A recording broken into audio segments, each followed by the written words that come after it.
આજ પૃથ્વી પર રહેલા સમુદ્રનું પાણી છે એ બાષ્પીભવન પામે અને એનો મેઘ આકાશની અંદર બને અને સમયાંતરે એ મેઘ આપણને વરસાદના સ્વરૂપની અંદર આપણને જલપાન છે કરાવે, પાણી છે આપે.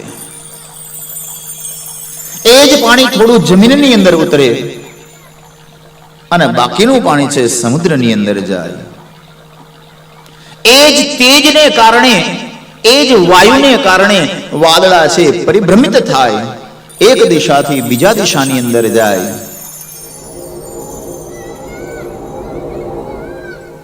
અને પરમ તત્વ છે એ માટી છે. માટી ઘટ્ટ થઈ ગઈ હોય ખૂબ જ તાપ પડવાને કારણે,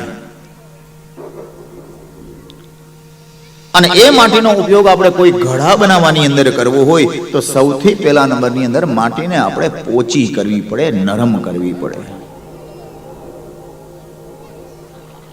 અને એ માટીને નરમ કરવા માટે આપણને જરૂરી છે જલ. પછી કુંભારના ચાકડા ઉપર છે એને યોગ્ય આકાર છે આપવામાં આવે અને એ માટીનો ઘડો તૈયાર થાય, તેને અગ્નિ અને તેજની અંદર સુકાવવામાં આવે. એ ઘડો પરિપક્વ થઈ જાય, પાકો થઈ જાય, હાથમાંથી એ ઘડો પડે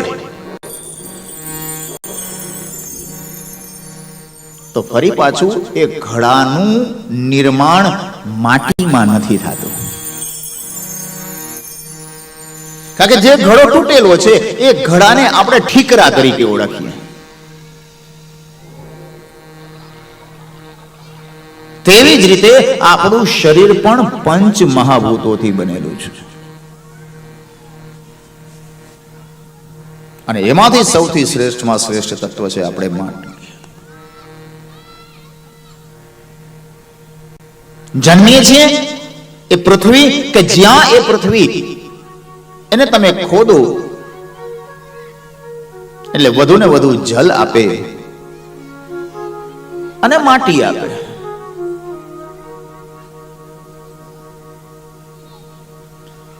સંસારની અંદર તમોગુણ કરતા રજોગુણ ઉત્તમ છે અને રજોગુણ કરતા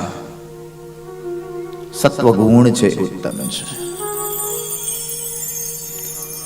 આ શરીરની અંદર 10 ઇન્દ્રિયો છે બતાવવામાં આવી સાહેબ, જેમાંથી 5 જ્ઞાનેન્દ્રિય, 5 કર્મેન્દ્રિય અને આ 10 ઇન્દ્રિયોને જોડનારું સુંદર મજાનું તત્વ છે શ્રીમદ ભાગવતની પરિભાષાની અંદર મન બતાવવામાં આવ્યું.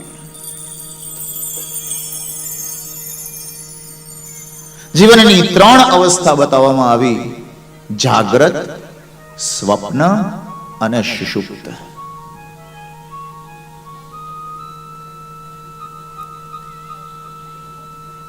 સુંદર મજાની કથાનું વર્ણન છે કરાવી રહ્યા હતા ત્યારે શૌનકજીના મનની અંદર પ્રશ્નો ઉભા થયા કે મારા ગુરુદેવ બહુ જાણકાર છે, પરમ તેજોમય તત્વને એ જાણે છે.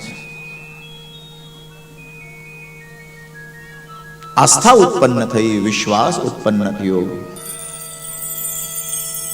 ગુરુના ચરણ કમલની અંદર શ્રદ્ધા ઉત્પન્ન થઈ અને ગુરુજીના ચરણ કમલની અંદર એણે શ્રદ્ધાનું મહત્વ બતાવી પોતાની ભક્તિ છે દર્શાવી છે સાહેબ.